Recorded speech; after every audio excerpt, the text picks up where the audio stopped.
Hoy entonces vamos a estar viendo y respondiendo a la pregunta, ¿por qué debo ser miembro de una iglesia? Y vamos a responder utilizando las 3 B. No son las 3 B de bueno, bonito y barato, sino son las 3 B de bíblico. ¿Por qué debo ser miembro de una iglesia, de IFA? Primero, porque es bíblico. Segundo, porque es bueno. Y tercero, porque es algo básico. Espero responder a estas tres, eh, tres características de la membresía. Es bíblico, es bueno y es básico. Primero es bíblico. Y aquí quiero anotar de que esto de la membresía de la iglesia no es una idea moderna, no es una idea humana, no es una idea que alguien por ahí con creatividad estratégica y a veces se piensa que sacado de la mentalidad empresarial, de la gerencia y demás, ¿verdad? No, es un principio que encontramos en las escrituras, tanto de manera explícita como de manera implícita. Entonces, vamos a mirar, a observar estos versos que tenemos aquí, porque si yo digo que es bíblico, pues tengo que sustentarlo a través de la Biblia, ¿verdad? Obvio, debe ser obvio. Y el primer verso que nos presenta es Primera de Corintios capítulo 12 versículo 27. Y como lo estamos viendo en la pantalla, este pasaje dice, vosotros pues sois el cuerpo de Cristo y miembros cada uno en particular. Entonces, aquí el apóstol Pablo, guiado por el Espíritu Santo, nos está presentando la metáfora del cuerpo. La iglesia es un cuerpo y Pablo le está diciendo, ustedes son el cuerpo de Cristo. ¿Sí? Esa metáfora del cuerpo. Y dice, y son miembros cada uno en particular. Cada uno en particular. Nosotros entonces, si somos miembros de un cuerpo, significa que estamos unidos. Y de aquí es donde viene la palabra membresía. ¿Sí? De estos pasajes que utilizan la metáfora de el cuerpo, el miembro. Somos miembros. Y porque somos miembros también hay una implicación, es que somos diferentes, no todos somos iguales. La iglesia es el lugar donde las diferencias quedan quizás en un segundo plano para empezar a vivir en lo que nos une. ¿Y qué nos une? Bien lo dijo el apóstol Pablo en Efesios, una fe, un bautismo, ¿verdad? Cristo nos une, un Señor, una fe, un bautismo, un Señor. Tenemos muchas diferencias en la iglesia, diferencias culturales, diferencias de edades, diferencias de dones, diferencias ideológicas, diferencias filosóficas, diferencias políticas, pero todo eso debe quedar en un segundo plano. Porque si yo pongo estas diferencias como algo primario, entonces va a ser difícil hacer iglesia. Lo que nos debe unir es Jesucristo. La iglesia es una unidad de personas comprometidas con Cristo. Ojo, bien la palabra que estoy usando, unidad. La iglesia no es un lugar de uniformidad, muy diferente. Uniformidad es buscar que todos tengan, que todos vistan igual, que todos vayan al mismo partido político o tengan la misma ideología política, que a todos les guste el mismo tipo de música. Eso es uniformidad y la iglesia no debe ser un lugar donde todos seamos uniformes, todos seamos iguales. No, no, no. La iglesia es el lugar de unidad, unidad en medio de la diferencia. ¿Qué nos une? Cristo, su amor, su gracia. Entonces, de aquí es donde viene el término membresía. Fíjese entonces, que dice que cada uno, vosotros sos el cuerpo de Cristo, miembro de cada uno de nosotros. No puede existir un miembro separado. No puede existir un miembro separado. El cuerpo, todas las cosas del cuerpo, todos los miembros del cuerpo están unidos entre sí. Yo no puedo decirle que soy miembro de la iglesia y no estoy unido a la familia de Dios, no estoy unido a la iglesia, no estoy unido a una iglesia local. Y es aquí el gran problema de hoy en día, ¿verdad? Muchos dicen, no, yo creo en Cristo, yo soy cristiano. Bueno, estás unida a la iglesia, estás unido al cuerpo de Cristo, eres miembro de una iglesia local. Aquí donde quizás ya varían las respuestas, pero le toca estar unido, ¿verdad? Un miembro separado del cuerpo muere. Si yo separo este brazo de mi cuerpo, del hombro, no sé, va a quedar inmóvil, va a quedar inmóvil, sí, va a quedar sin uso. Un miembro separado del cuerpo queda inútil. Y así somos nosotros muchas veces, ¿verdad? Espiritualmente hablando, que debemos estar unidos al cuerpo de Cristo. Romanos 12, 4 y 5 dice, así nosotros, siendo muchos, somos un cuerpo en Cristo y todos miembros los unos de los otros. Está hablando otra vez de un cuerpo y de miembros, los unos a los otros. Aquí añade los unos a los otros. Es decir, estamos unidos uno con otro. 1 Corintios 12:26, si un miembro padece, todos se duelen. Si recibe honra, todos se gozan. Otra vez la metáfora del cuerpo, pero implica también la unidad, el sentir, la empatía, la cercanía, la familiaridad. Si alguien padece, vamos como miembros a sentir ese dolor. Entonces fíjese lo que implica, ¿no? ¿Qué pasa con alguien que no es miembro de la iglesia? No le interesa nada. No le interesa qué pasa en la iglesia, quién está bien, quién está mal, quién necesita oración, quién necesita un servicio, quién necesita apoyo, ¿verdad? ¿Por qué? Porque el asistente no tiene ningún compromiso, ha decidido no involucrarse, pero el miembro sí se involucra. Fíjese, hasta hay un involucramiento en el buen sentido de la palabra emocional, ¿sí? En el buen sentido emocional, me involucro emocional. Si alguien está mal en la iglesia, yo que soy un miembro me duelo también. Y ojo, no habla solamente del pastor, ¿verdad? El pastor no es el único que debe estar preocupado por el otro o por los hermanos. Está hablando de los unos a los otros. Y esa es una palabra que se va a usar mucho en el Nuevo Testamento. Y ahorita lo vamos a ver. Ahora, es bíblico no solamente porque utiliza la palabra membresía, no solamente porque habla de unidad, no solamente porque habla de cercanía y de compromiso los unos con los otros, sino que es bíblico también en el sentido que nos muestra históricamente que la iglesia primitiva del primer siglo tenía un registro de miembros. ¿Y a qué me refiero cuando hablo de registro? De personas, tenía un conteo, un número de personas que hacían parte de la iglesia.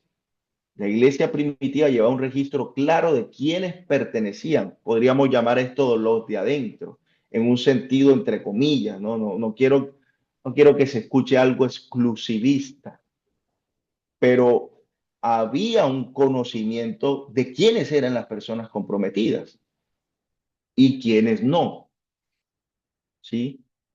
Incluso en tiempos de persecución, era aún más necesario saber quién es quién, porque no podía haber algún infiltrado, porque inmediatamente el infiltrado podía ser un romano que estaba avisándole a los soldados romanos, como los cristianos eran perseguidos, para que fueran masacrados. ¿Sí? Entonces había una identificación clara de quiénes eran, quiénes pertenecían al cuerpo de Cristo. Y vamos a ver uno de esos pasajes donde se tenía en la iglesia primitiva un registro, un número de personas. Hechos 1:15 nos dice allí en la iglesia primitiva, Hechos 1:15, y era la compañía, es decir, el número de personas que estaban reunidas en el aposento alto, cuando Jesús asciende, dice que eran como de 120 en número, 120 personas. Ahí se tiene el número, ¿no? 120, así inició la iglesia, con 120 personas en el aposento alto, la vez que cayó el Espíritu Santo.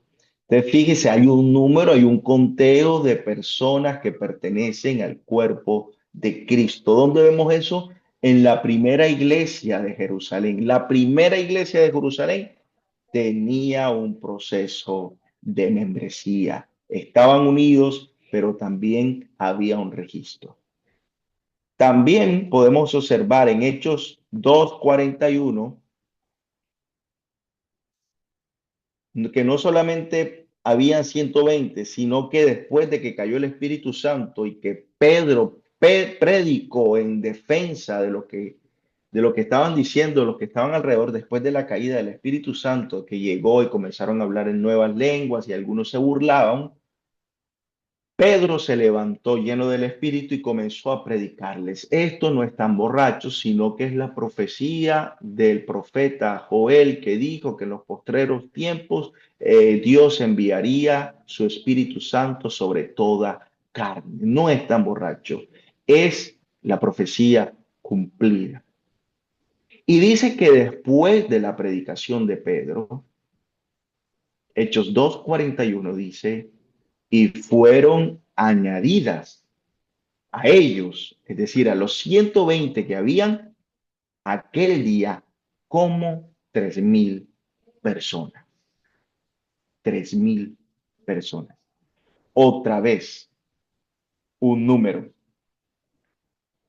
Se sabía quiénes estaban añadiendo, quiénes estaban pasando el proceso, quiénes estaban aceptando a Cristo, quiénes estaban empezando a comprometerse con la fe. Y en este tiempo no es que yo hacía la oración de fe y ya era cristiano y ya, no, hermano. Mire, aquí seguir a Cristo en estos textos que estamos describiendo era un compromiso quizás más allá del que nosotros estamos haciendo hoy. ¿Sabe por qué? Porque declarar yo acepto a Cristo prácticamente era ser objeto, uno, de burla, dos, de muerte, porque a los cristianos en este tiempo lo buscaban para exterminarlos, eliminarlos, ¿sí? Entonces, fíjese el compromiso que están mostrando aquí, un compromiso hasta la muerte, un compromiso serio. Decir yo pertenezco a Cristo, quiero pertenecer a la iglesia, era ser objeto de persecución, era estar comprometido, había una conciencia de lo que en lo que se estaban metiendo, ¿no?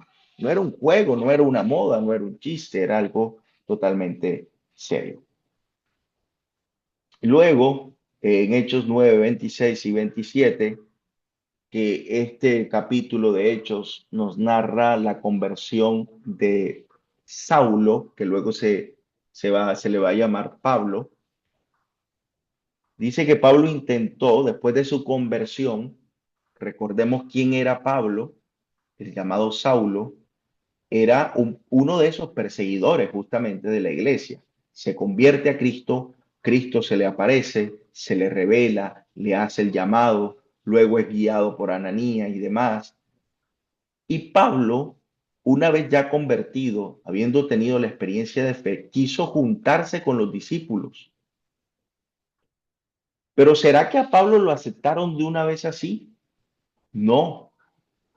Dice, pero tuvieron que verificar si realmente era uno de ellos. Tuvieron que verificar la fe de Pablo. Pablo tuvo que pasar un proceso, ¿verdad? Sí, aceptamos que tuviste una experiencia con el Señor, pero esa fe hay que verificarla, ¿sí? Antes de juntarse, luego ya sabemos lo que pasó, ¿verdad? Pablo se convierte, pero en el gran apóstol de los gentiles. Pero eso no fue inmediato, tuvo que pasar un proceso de discipulado a través de los otros apóstoles, como Pedro, como Jacobo, que guiaron a Pablo. Y Pablo se sometió. Pablo estuvo bajo autoridad de los primeros apóstoles, quienes estuvieron con Jesús, porque sabemos que Pablo no estuvo con Jesús. Pablo se convierte después de la resurrección de Jesucristo. Pero el mismo Pablo tuvo que pasar un proceso de validación de su fe y tuvo que ser puesto a prueba por los apóstoles. Entonces, vemos el principio de la membresía, o número uno, que es bíblico. En el sentido de la palabra miembro, somos miembros los unos a los otros, somos miembros del cuerpo de Cristo, que implica unidad, no implica separación. Esto nos enseña que la vida cristiana no se vive en una isla, ¿verdad? La vida cristiana se vive en comunidad, somos una comunidad de creyentes. Y si nos ponemos a leer el Hechos, como estamos haciendo, que ya pasamos por esta parte, nos dice que la iglesia primitiva tenían en común todas las cosas y vendían sus propiedades y se aportaban. Ustedes saben que eso está ahí en las escrituras, que había un gran compromiso en muchos sentidos. Entonces, claro allí de que es un principio bíblico que no es un invento, tanto el registro como también de manera explícita lo que es la palabra miembro o membresía.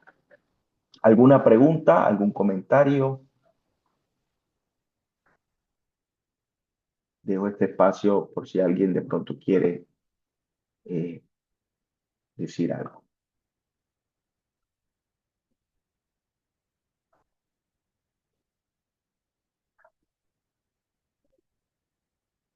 ¿Listo? Bueno, continuamos. Número dos, la membresía es algo bueno. No solamente es bíblico, sino que es bueno. Te dirá, obvio, pues si es bíblico es bueno. Bueno, pero hay personas que quizás no lo ven así, ¿verdad? ¿Y por qué es bueno? La razón principal de que por qué es bueno es porque es bíblico, pero hay otra. Es porque hay algo que se llama el anonimato. El anonimato en la iglesia local es peligroso. Pertenecer a la iglesia universal, pero no a una iglesia local, significa que no tienes a quien rendir cuenta. ¿Y qué es el anonimato? Mire, y aquí le voy a hablar un poco de experiencia. Este es un gran problema con las llamadas mega iglesias o grandes iglesias. Ya se considera una mega iglesia donde hay más de 1,000, 2,000, 3,000 personas. Y hay personas que le gustan ir a las megas iglesias. Primero, porque, bueno, y este es algo personal, ¿no? No es que sea pecado, sino que estamos evaluando. Hay algunos, la experiencia en una mega iglesia es genial. Te lo digo como humano, como pastor, como asistente, como persona natural. La experiencia en una mega iglesia es genial. Y hablo de experiencia. Usted ve ese auditorio, es un auditorio literal, buenos asientos, buen sonido, un sonido que a usted le eriza, sonido que a veces pensamos que el tema del sonido, pero el tema del sonido mueve mucho nuestras sensibilidad emocional, ¿sí? Hay buen sonido, hay buenos instrumentos, una música muy nítida, hay tecnología, hay luces, pantallas. Es una experiencia agradable.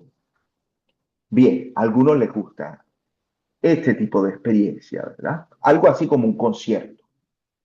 Ir a una mega iglesia es ir a un concierto. Usted va a un concierto y vive una experiencia bonita. ¿Por qué? Porque el concierto tiene toda esta ornamentación, buen sonido, un buen luz, un buen show. Ahora, pero a algunos también les gusta ir a una mega iglesia porque pasan desapercibidos. Pasan desapercibidos.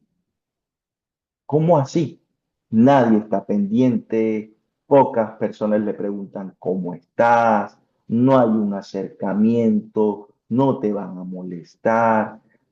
Tú te puedes perder fácilmente, ¿verdad?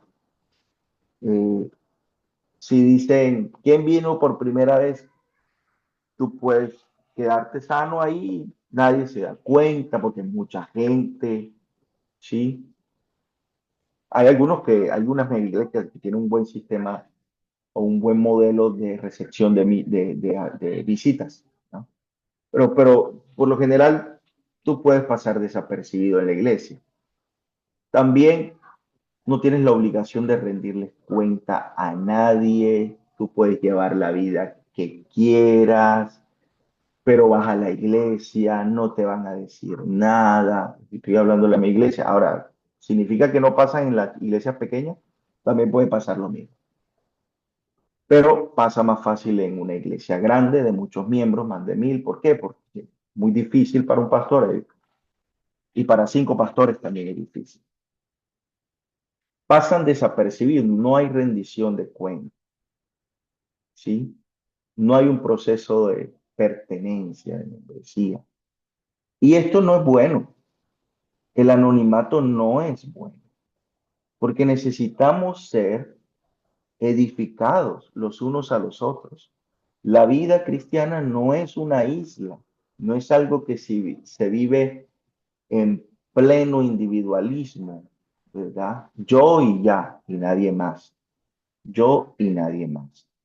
Entonces, sin membresía no hay exhortación. Y exhortación, para que ustedes tengan en cuenta, a veces decimos, no, pero y yo exhorté, y el pastor me exhortó. A veces se usa esa palabra exhortación como sinónimo de reprensión. Me reprendió. El pastor me reprendió. No, exhortación no significa reprender. Exhortación significa animar. Animar. Es más positivo cuando lo miramos desde el significado de la palabra. Exhortación no significa regañar, porque muchas veces tenemos a pensar que exhortación es regañar, reprender. No, exhortación es animar. Vamos, tú puedes. Vamos, que Dios te da la fuerza. Exhortación es animar. Sin membresía y estando en el anonimato, eh, estando en el anonimato, no vamos a poder tener la oportunidad de ser animados, ¿sí? Por aquí una pregunta, Pili pregunta, y, y reprender. Ok, sí, la Biblia sí utiliza la palabra equivalente a reprender, que es más de amonestar, ¿no? O llamar la atención. Pero exhortación no es reprender, no es regañar, exhortación es animar. Entonces, cada vez que ustedes vean en la Biblia la palabra exhortación no significa reprender, regañar, ni amonestar, tampoco significa animar. La Biblia utiliza otro término que es amonestar, ¿verdad? Para sinónimo de llamar la atención, ¿verdad? De disciplina y demás. Entonces, sin membresía no hay ánimo. Sin membresía no hay consuelo. Sin membresía no hay reprensión. Sin membresía no hay enseñanza dirigida. Sin membresía no hay consejo. ¿Por qué? Porque yo llego a la iglesia y me voy rapidito. Y lo hemos vivido en nuestra iglesia. Ahora, hay personas que llegan de visita y se van. Y entendemos, hay muchos hermanos, muchas personas que son de eso, no les gusta que de pronto le den un saludo. Y el Señor nos dijo, no es bueno que el hombre esté solo. Necesitamos crear comunidad, necesitamos vivir en comunidad. Y la Biblia utiliza muchas veces la frase los unos a los otros, los unos a los otros, lo repite una y otra vez, los unos a los otros. Es decir, que hay estos se llaman los mandamientos recíprocos. y se llevan a cabo en comunidad, no en una isla, no en la independencia.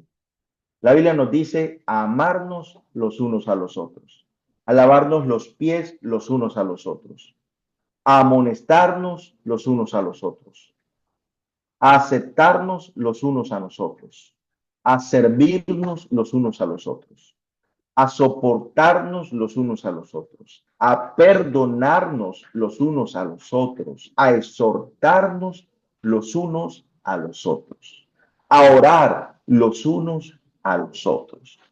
Cada rato la Biblia menciona unos a otros, todas estas cosas, amarnos unos a otros, etcétera, etcétera.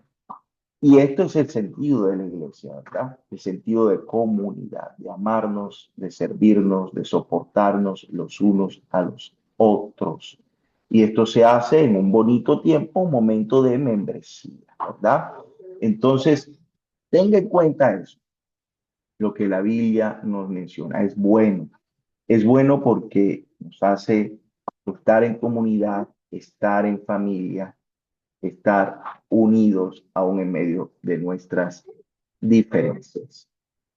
Es bueno, no sé cuántos han escuchado ese coro que dice, oh hermanos en la fe, ven, juntemos los tizones, porque estando separados, ellos no pueden arder. Es un corito viejo. Oh hermanos en la fe, ven, juntemos los tizones, porque estando separados, ellos no pueden arder, no pueden arder. Es la metáfora de la fogata, ¿verdad? Un solo tizón de esto, ¿qué va a pasar con un solo tizón que está prendido? Se apaga, se apaga. Así pasa con nuestra vida cuando estamos en la independencia, cuando estamos lejos de la comunidad, cuando no somos miembros de la iglesia comprometidos. Pero cuando todos los tizones están junticos, va a haber fuego, va a haber exhortación, va a haber ánimo, va a haber amonestación, va a haber amor, va a haber perdón, va a haber aprendizaje, va a haber crecimiento, va a haber madurez. Eso también tiene que ver con la madurez, decía ahorita Diego, ¿verdad? La madurez es amar a la persona, aunque piense igual, diferente que yo. Amar, ahí donde está la madurez, a perdonar, a aceptar su opinión, porque lo que nos une es Cristo. Y recuerdan esa pregunta que Dios le hizo a Caín. Caín, ¿dónde está Abel? ¿Cuál fue la respuesta de Caín? ¿Acaso soy yo guarda de mi hermano? Y en las iglesias, lamentablemente, a veces hay muchos Caínes que no les interesa a su hermano. ¿Acaso soy yo guarda de mi hermano? ¿Acaso yo tengo que velar por él? ¿Acaso yo tengo que cuidar de él? ¿Acaso yo tengo que orar por él? ¿Acaso yo tengo que estar pendiente por él? Él allá con su vida. A mí no me interesa. No, eso no es lo que la escritura dice. Eso no fue lo que Jesús nos mandó. Eso no fue el cristianismo que Jesús nos mandó a vivir. Y fíjese que esta actitud viene desde el principio, a través del pecado, ¿verdad? Por Caín, por Adán y Eva, y que fue transmitido a Caín. ¿Acaso soy yo guarda de mi hermano? ¿Qué tengo que ver yo? Y nos excusamos diciendo, la salvación es individual. Sí, sabemos que de pronto la salvación es individual, ¿verdad? Pero hay un mandato de velar, de orar, de estar junto, mi hermano, de compartir, ¿verdad? De crecer juntos. Es bueno porque vivimos todo en este momento especial, cuando yo me sienta solo, triste o viviendo una crisis, cualquiera que sea, emocional, espiritual, financiera, laboral. Ahí van a estar los hermanos cuando hay una crisis eh, en mi vida. Ahí podemos beneficiarnos, ¿verdad? En la iglesia, de manera sana, de manera prudente. Sí, es bíblico, es bueno y finalmente es básico. Ahora, volviendo a, antes de que vaya a lo básico, eh,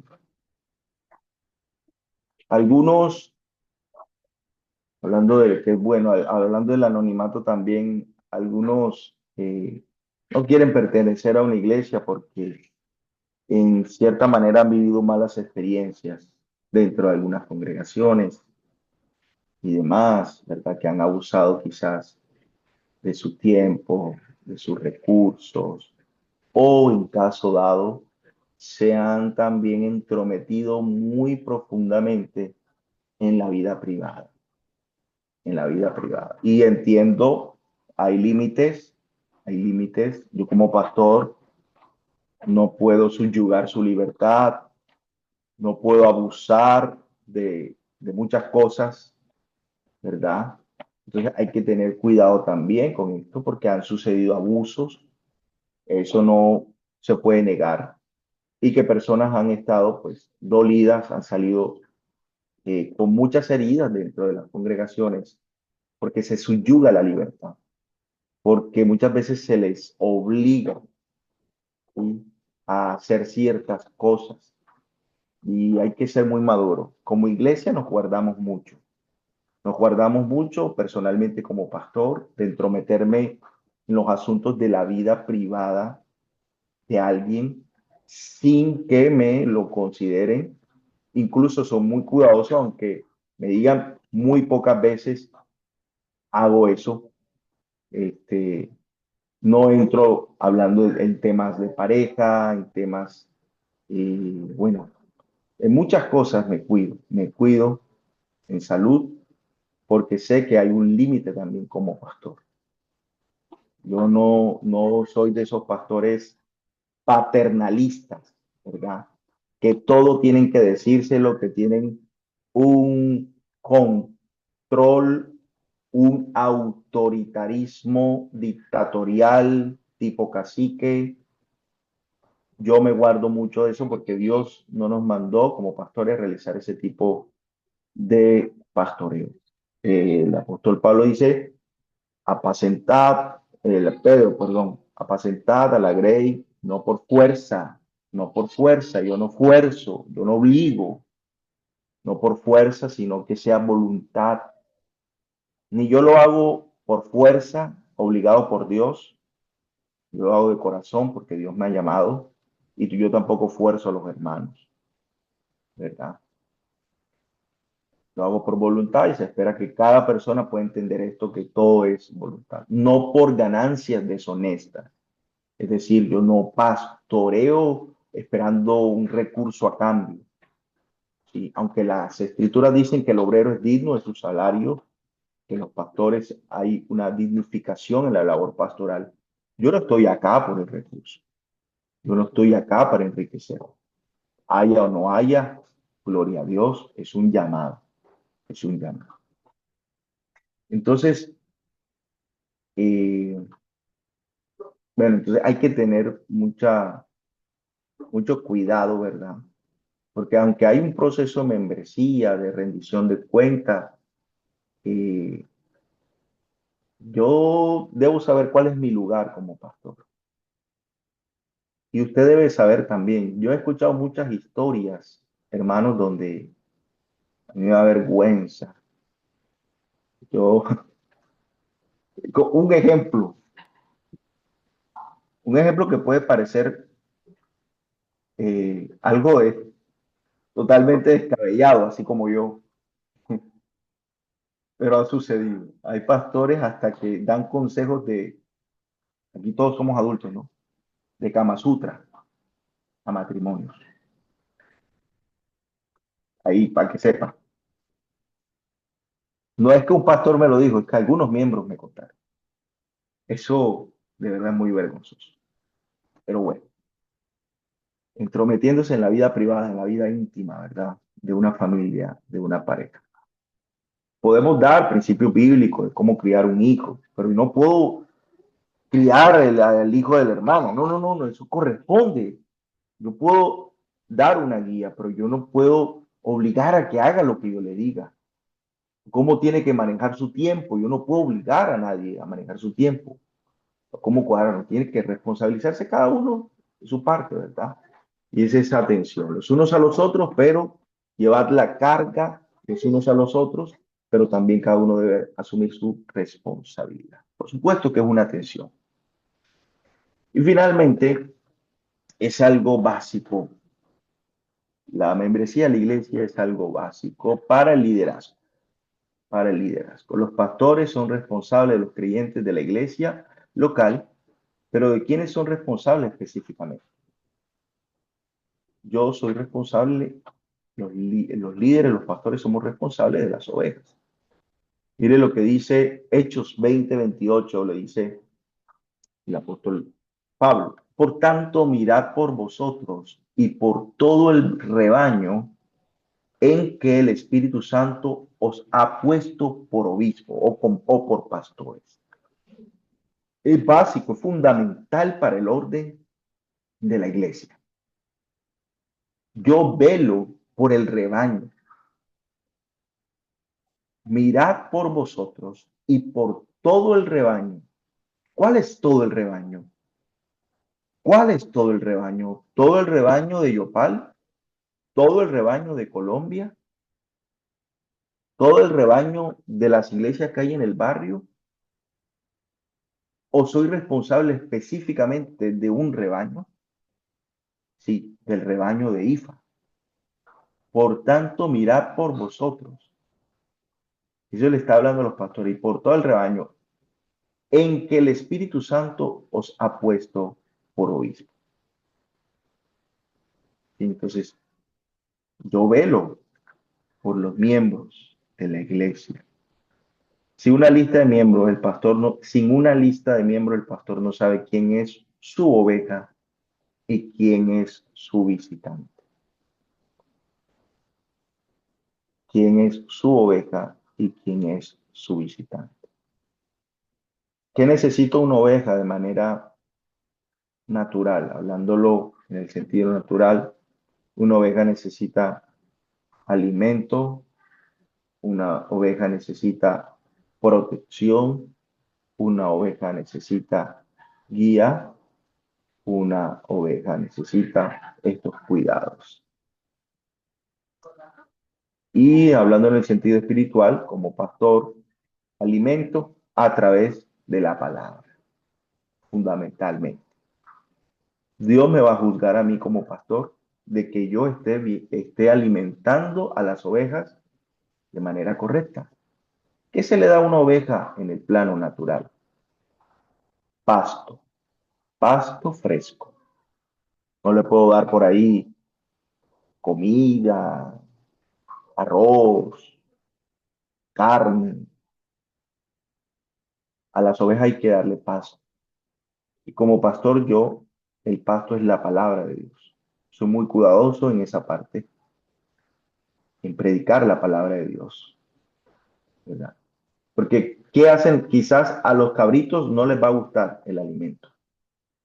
Incluso los cabritos, entre comillas, los que no son ovejas, cuando ven alimento, hablemos de los cerdos, ¿no? Mejor. ¿Qué diferencia entre ovejas y cerdos? A los cerdos no les gusta el pasto. Los cerdos sienten el pasto y se van. Van a buscar algo conforme a su naturaleza de cerdo.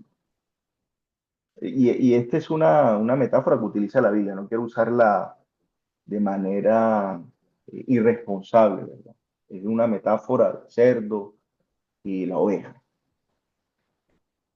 Porque yo también fui cerdo. Yo también fui cerdo, pero Dios me convirtió, me cambió la naturaleza a una oveja azul. Pero sí, los cerditos buscan sucio, la basura, el fango. Un pastor una vez me dijo, tú quieres limpiar una congregación, predica la palabra de Dios. Los que no son ovejas se irán. Y los que verdaderamente son ovejas que quieren pasto fresco, se quedarán. Por eso en nuestra iglesia no es que, va, ¿cómo hacemos para mantener a la gente, para atraer a la gente? No queremos atraer gente así nomás. Queremos de que sean ovejas, que cambien su naturaleza, que Dios obre a través de la palabra. ¿Y qué hay que darle a las ovejas?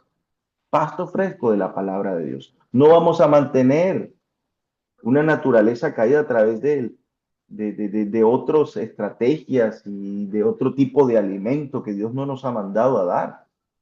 La oveja verdadera quiere el alimento de la palabra de Dios. Quien no es una oveja aborrece el pasto fresco de la palabra de Dios, ¿verdad? Quiere otras cosas, adulaciones, quiere palabras bonitas que la Biblia llama comezón de oír, quiere profecías agradables, quiere que le hablen siempre de bendición, de prosperidad en el sentido material, una prosperidad que no tenga que ver con arrepentimiento, con confesión, como hablamos este domingo, ¿verdad? Un principio de la prosperidad es confesar el pecado, el arrepentimiento, vivir en santidad. Entonces, no, no, no. Las ovejas quieren el pasto fresco de la palabra de Dios, quienes no. Entonces, sin una lista de membresía va a ser muy difícil saber quiénes. Es básico para el orden y la disciplina. Y la Biblia presenta un orden de la disciplina en la iglesia. Ahora, disciplina, muchas veces escuchamos esta palabra disciplina, y yo que crecí en una iglesia, eh, como dicen por ahí, enchapada a la antigua, uno creció con la idea de que disciplina es someter a la humillación a alguien, no humillar a alguien porque pecó. Está en disciplina, es decir, si hay un músico, entonces ese músico y cayó en pecado o algo así, un ejemplo, entonces usted está en disciplina. ¿Y qué implica la disciplina? Una humillación, un cese de las cosas, como un castigo, ¿no? Un castigo. Pero la disciplina no es un castigo. La disciplina no es para humillar, para terminar de acabar. Al contrario, la disciplina debe ser para restaurar. Es cuando más hay que cuidar a ese hermano. Es cuando más, fíjese la parábola del hijo pródigo, ¿no? O de los dos hijos, o más bien del padre pródigo. El padre tenía que matar al hijo que volvía, al hijo menor. Pero Jesús nos enseñó otra cosa. De acuerdo a la cultura, el padre tenía que tratar mal al hijo, de acuerdo a la cultura, porque fue desobediente. Y los hijos rebeldes, decía la ley que tenían que morir reprensiblemente. Pero Jesús nos enseña la palabra que el hijo rebelde regresa y ¿qué hace el padre? Lo recibe con los brazos abiertos, le hace la mejor fiesta. Eso es disciplina. Eso es disciplina, coger, restaurar, no humillar, no acabar, no terminar de... Ahora, hay un proceso, en la iglesia muchas veces se van a presentar conflictos, ¿sí? Se van a presentar conflictos, se van a presentar discrepancias, malos entendidos, etcétera, porque somos humanos, ¿sí? Y Dios también permite eso, porque eso desarrolla en nosotros paciencia, amor, perdón, misericordia, gracia, ¿sí? Entonces, en la iglesia va a haber eso. Si usted lee Hechos, y todas las iglesias del Nuevo Testamento se viven eso.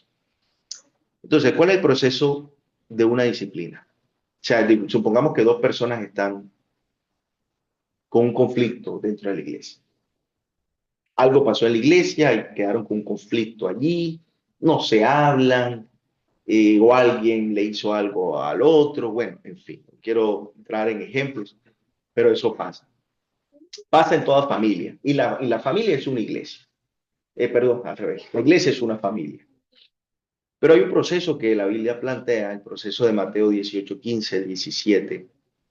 Dice que si tú tienes algo con tu hermano, ve y habla con él en privado, ¿verdad? Si ese hermano con el cual tú hablaste en privado sigue insultándote, sigue mostrando odio, sigue hablando mal de ti, entonces dice, lleva a dos testigos contigo para que hables con ese hermano. Y estos dos testigos pueden ser dos miembros o dos líderes de la iglesia, dos autoridades de la iglesia. Y si ese hermano hace caso omiso, pues ve y lleva a los testigos. Y si ya no hace caso, ni hablando en privado, ni con los dos testigos, ahí sí dice, dilo a la iglesia. Esto implica que hay un grupo definido llamado iglesia. No se puede expulsar o corregir a alguien que nunca entró oficialmente, ¿verdad? Entonces, eh, este proceso es con los miembros. Yo no puedo disciplinar a alguien que no se hace miembro. No puedo llamarle la atención, no puedo corregirlo, porque no es miembro. Yo le puedo dar un consejo a alguien que no es miembro, pero es que él nunca hizo un compromiso. Hay personas que llegan a la iglesia, no han hecho un compromiso y llevan una vida totalmente, eh, digamos, de pecado. Pero yo tengo que enseñarle el evangelio, mostrarle el amor de Dios y que ella pueda entender, ¿no? Que Cristo le ama, que le llama a la santidad. Pero yo no puedo ponerla en disciplina porque ande en pecado. Si nunca ha hecho un compromiso, ¿qué disciplina va a entrar? Pero si alguien, por ejemplo, uno de los miembros, eh, sea líder, sea servidor, diácono, falla, está en pecado, expuesto a todo el mundo, dando mal testimonio. Yo como pastor, a ese miembro tengo que decirle, hermano, usted hizo un compromiso y esto es serio. Si es un alguien de la alabanza, vamos a entrar en un proceso de restauración, de mirar. Si es alguien de la, no sé, del ministerio de niños, cualquier ministerio, si es una mujer, vamos a llevar un proceso, hermanos, ¿qué está pasando? ¿Por qué pasó esto? Etcétera, ¿sí? Porque ya es miembro. Y ese miembro tiene que entrar en un proceso. Pero alguien que no es miembro, no tiene sentido llevar a cabo un proceso, porque no ha hecho un compromiso serio con el Señor, ni con la iglesia. Primero tiene que aceptar al Señor, tiene que bautizarse, tiene, bueno, vivir todo un proceso. Yo no sé si está yendo a otra iglesia. Hay personas que van a una iglesia, van a otra. ¿Quién es el pastor de esa persona?